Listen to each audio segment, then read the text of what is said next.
రాజరెడ్డి గారు ఇప్పుడు చూస్తున్నాం కవిత అరెస్ట్ తర్వాత ఇంట్లోకి వచ్చిన తర్వాత కేటీఆర్ చాలా సేపు వాళ్ళతో ఆర్గ్యుమెంట్ చేశారు.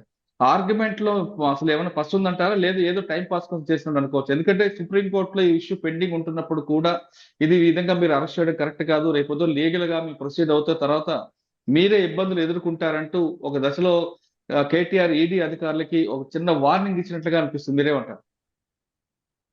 నమస్కారం అండి. నమస్తే.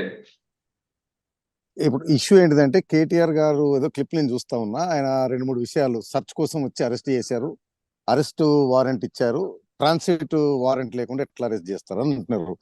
ఇదే పదే పదే చెప్తున్నా, మనకి ఉన్న పరిజ్ఞానం అంతా లీగల్ పరిజ్ఞానం తెలుగు సినిమాలే.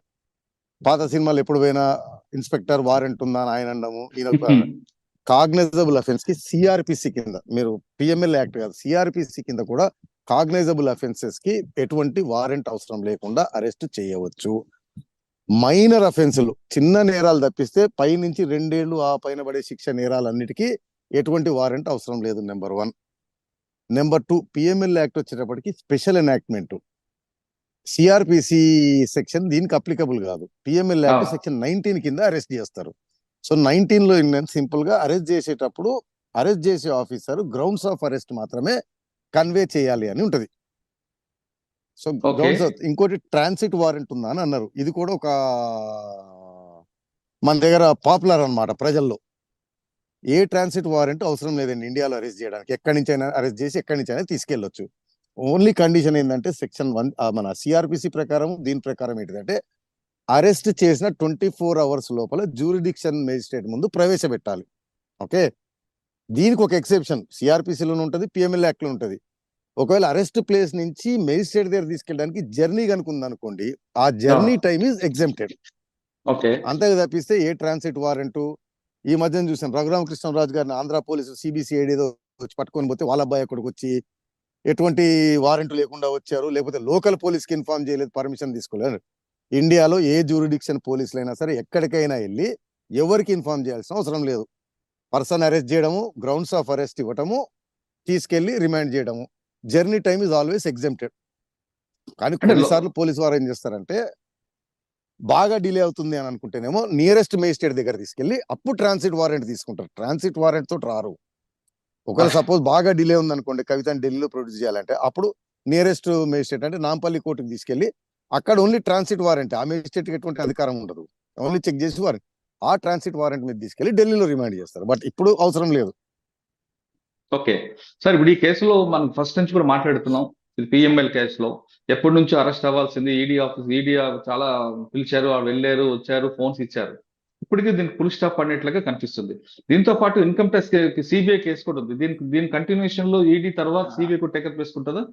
అంటే మనం ఇంతకుముందు మాట్లాడుకున్నట్టు ఈడీ అఫెన్స్ లో 2 రకాలండి.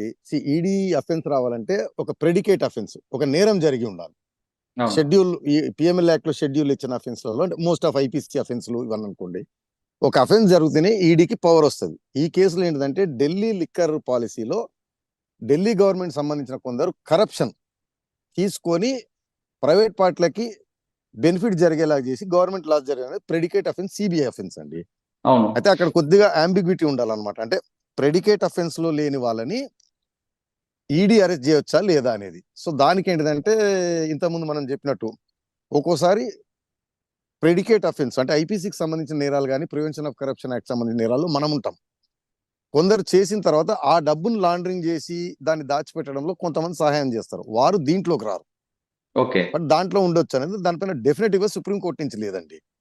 సో అదొకటి ఉంది. మేబీ మనం అనుకున్నట్టు అంటే 2 విధాలు, ఒకటేమో ఈడీ వారు సిబిఐ వారు పద్ధతిగా వెళ్తున్నారు, బట్ వాళ్ళు స్లోగా వెళ్తారు, ఎందుకంటే పక్కా ఇన్వెస్టిగేషన్ పక్కా ఆధారాలతోటి ప్రొసీడ్ అవుతారని ఒకటి అనుకుంటే డిలే బహుశా అందువల్ల ఉండొచ్చు.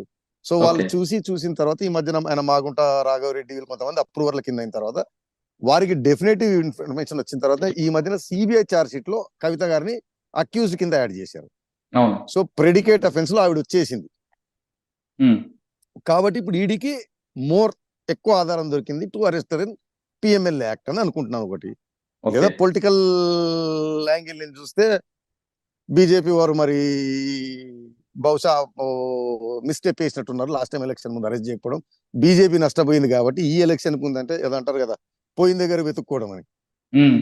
ఇప్పుడు చేసి ఏదైనా తిప్పాలని చూస్తున్నారేమో. ఓకే బట్ సార్, ఈ బహుశా కేసు మోస్ట్లీ సిబిఐలో ప్రెడికేట్ అఫెన్స్ లో ఈవిడ పేరు ఈ మధ్యన యాడ్ అయింది. కరెక్టే.